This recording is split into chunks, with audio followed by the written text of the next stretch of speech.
The morning had begun like so many others in Ouagadougou. The sky was clear, the heat was starting to rise through the dusty streets of the capital, and Ibrahim Traoré was preparing for another day of engagements, meetings, and decisions that would shape the fate of his people. He was accustomed to the pressure, to the weight of carrying the hopes of millions on his shoulders, but on that day, a gaze followed him differently. A gaze that for months had been by his side, silent, attentive, loyal, but now seemed burdened with a secret too heavy to bear. His name was Elimane, a tall man with a stern expression, always dressed in the impeccable uniform of Burkina Faso's presidential guard. He didn't speak much, but he was always there, clearing a path through crowds, nervously monitoring the radios during speeches, stepping through doors before Traoré to ensure his safety. He was the president's closest bodyguard. Many said he would give his life for Traoré, but on that day something in him trembled. It was a simple visit to a refugee camp in the north. Traoré wanted to see with his own eyes how those displaced by the latest terrorist attacks were living. On the way, inside the armored vehicle, Elimane stared at the horizon without saying a word. His hands gripped the radio tighter than usual. And when the convoy passed through a deserted road flanked by dry trees, he did something unusual. He asked to stop, said he needed air. Traoré, surprised, nodded. The security team quickly spread out, forming a perimeter. Elimane walked a few meters ahead, stopping under the shade of a gnarled tree. He stood there, silent, as if waging a war within himself. Traoré, suspicious, approached slowly. The wind blew, kicking up dust around them. Elimane's face was pale, his eyes red. When he finally turned to Traoré, his lips were trembling. "President," he began, but his voice faltered. Traoré furrowed his brow, taking a step forward. "What is it, Elimane?" "I need to tell you something," he said, slowly removing his cap. "Something I should have told you a long time ago." The tension in the air was almost unbearable. Two other guards approached discreetly, watching from a distance, but Traoré raised his hand, signaling them to wait. "Speak to me as a brother," he said, with the calm he had learned on battlefields. "I'm listening." It was at that moment that Elimane fell to his knees, literally, as if the weight of his conscience had defeated him. His uniform was dirtied with sand, his hands covered his face, and then, without warning, he began to cry. It wasn't a discreet cry. It was the collapse of someone who for months had held a dam inside his chest. "I was sent by them, Traoré," he said between sobs. "I was a spy." The world stopped. Even the wind seemed to pause for a moment. "They placed me by your side to watch your every move, every meeting, every decision. My reports went straight to Abidjan, to Paris, to those who fear your courage, your vision, your justice." Traoré remained still. He didn't say a word. He just looked. A man who knew what it was to be betrayed. A man who had already felt invisible daggers in his back. But never, never from someone so close. "But something changed," Elimane continued. "I saw what you did. I saw how you treated orphans like your own children, how you shared your food with wounded soldiers, how you faced the corrupt without fearing the generals. I saw with my own eyes the truth that the reports couldn't erase." He then lifted his face.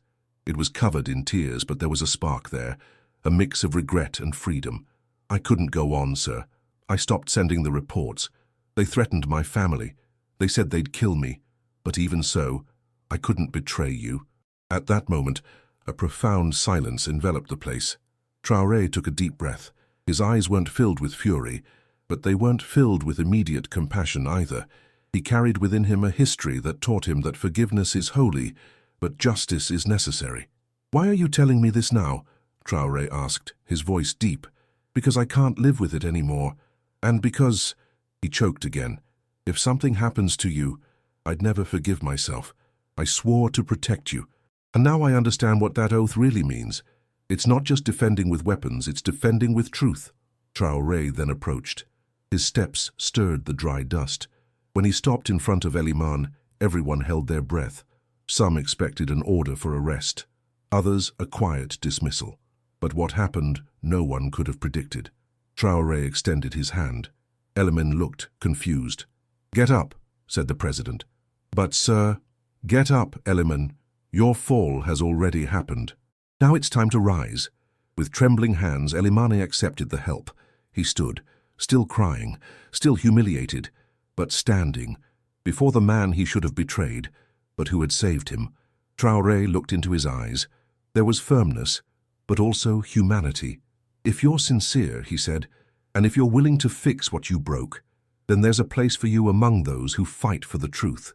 But know that from now on, every step you take will be watched. By me, and by the people who trust me." Elimane nodded in silence. That day there were no shots fired, no arrests, but there was something stronger, a moral surrender. A man who chose to expose his own soul before the one he should have eliminated.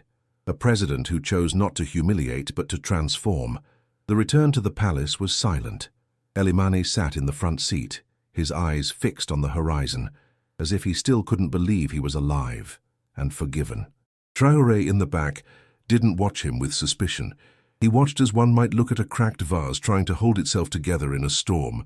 There was something in the air between them. It wasn't trust, not yet, but it wasn't rejection either. It was the beginning of a process, an invisible war between pain and redemption. In the office, the generals demanded explanations. The security chiefs were furious upon learning Elimane had been a spy. They wanted a trial. They wanted punishment. One of them, his hand trembling with rage, shouted, "He could have killed you, Traoré. He had access to your routine, your food, your family. This is unforgivable." But Traoré remained silent. He looked out the window, his eyes lost in thoughts deeper than the shouts filling the room. When he finally spoke, his voice was sharper than any military order. "And yet, he didn't kill me." Silence fell like a stone. He had every chance, but he chose to stop. He chose to confess. "While many of you sit at my table and still lie every day." The words hit hard. No one spoke again. The weight of the truth hung over each of them like an invisible sword. Traoré stood, walked to the center of the room, and pointed to the map of the country hanging on the wall. "Our greatest enemy isn't bullets, gentlemen. It's lies.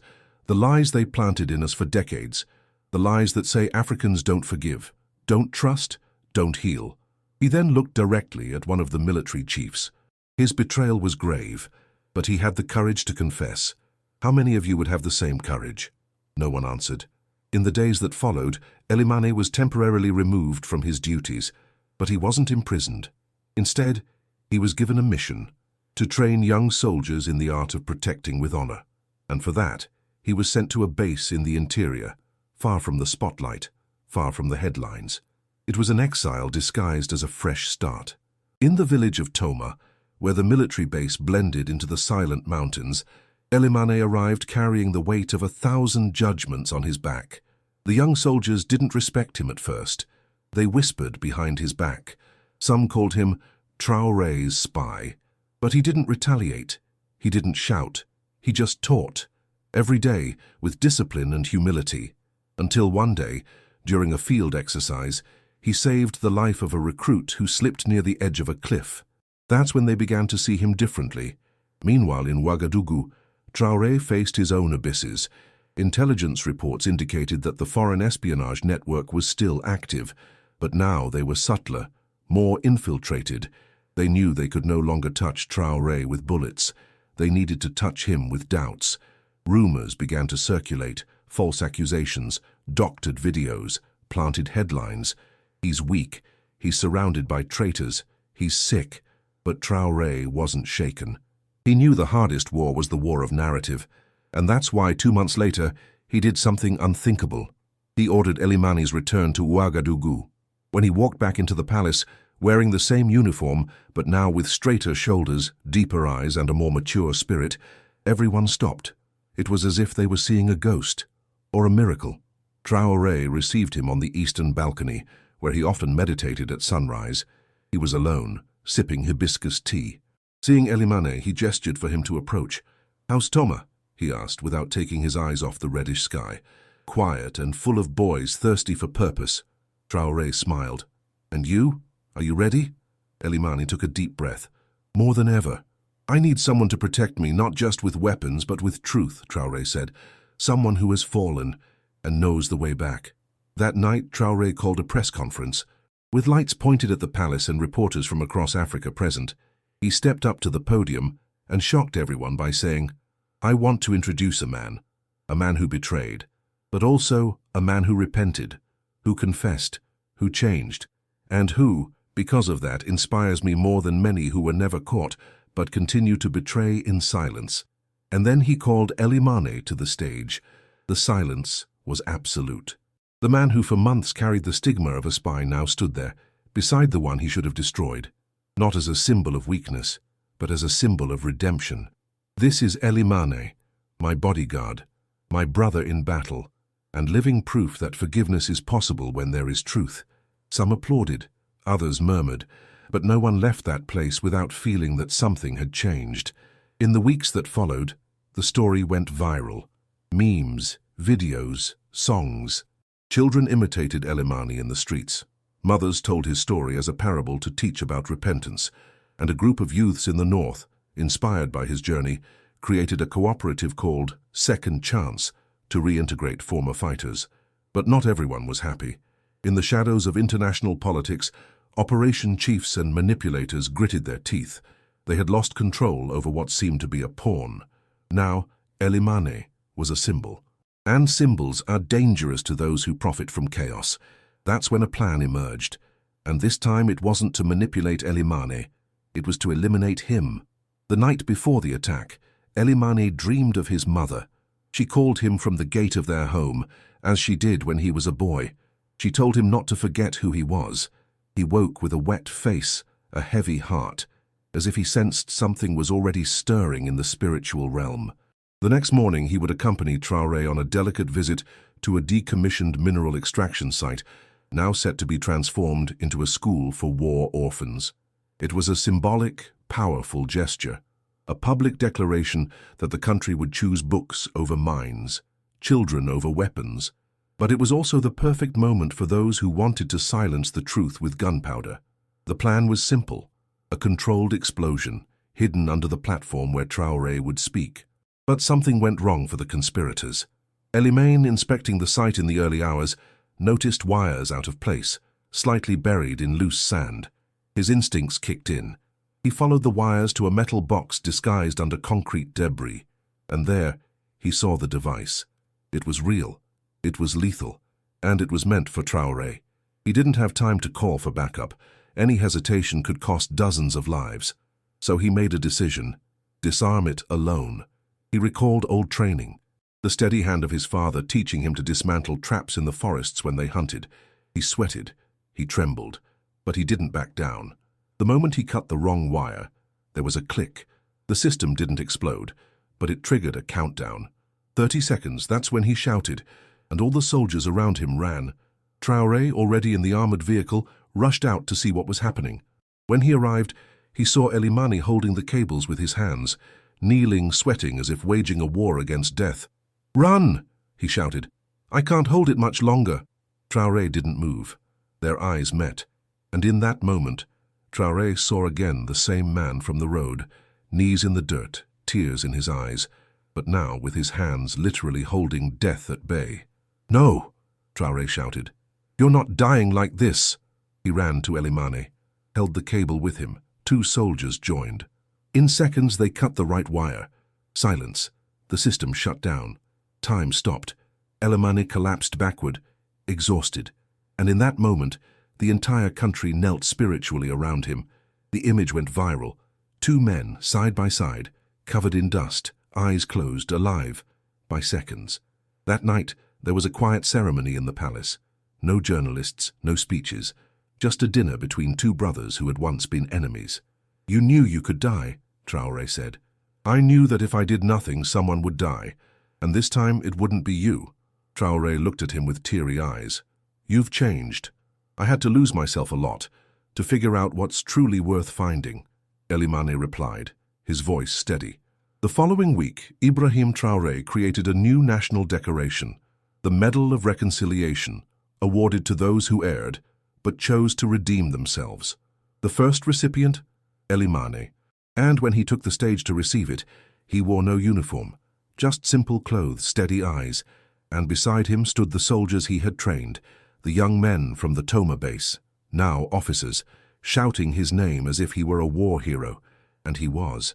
In his speech, Elimane said only, "A man's greatest victory isn't never falling, it's rising after the fall, and choosing to be better than he was." I rose, and I know my people can rise too. In the audience, many wept. Women held their children and pointed at him, saying, "That's the true soldier." And men, once skeptical, now clapped standing, not because they forgot what he did, but because they honored what he chose to become. And as for Traoré, he continued to walk through his nation as one who forgives but also watches, as one who doesn't fear the truth, but demands it be carried with responsibility. The conspirators? They were identified, arrested. But the most powerful among them, the foreign diplomat orchestrating the actions, was deported quietly. As he left, he told a reporter, "This country is doomed. Now even traitors become heroes." But the people didn't hear it as scorn. They heard it as confirmation that they were on the right path. Today in rural Burkina Faso, there's a school called House of Second Chance. The first picture hung on its wall, a photo of Elimane kneeling before the bomb. The caption reads, "He fell as a spy, but he rose as a protector," and those who enter that school feel they're stepping on sacred ground, not because of the walls, but because of the story that echoes there, the story of a bodyguard, of a betrayal, of a sincere cry, and of a forgiveness that saved an entire nation.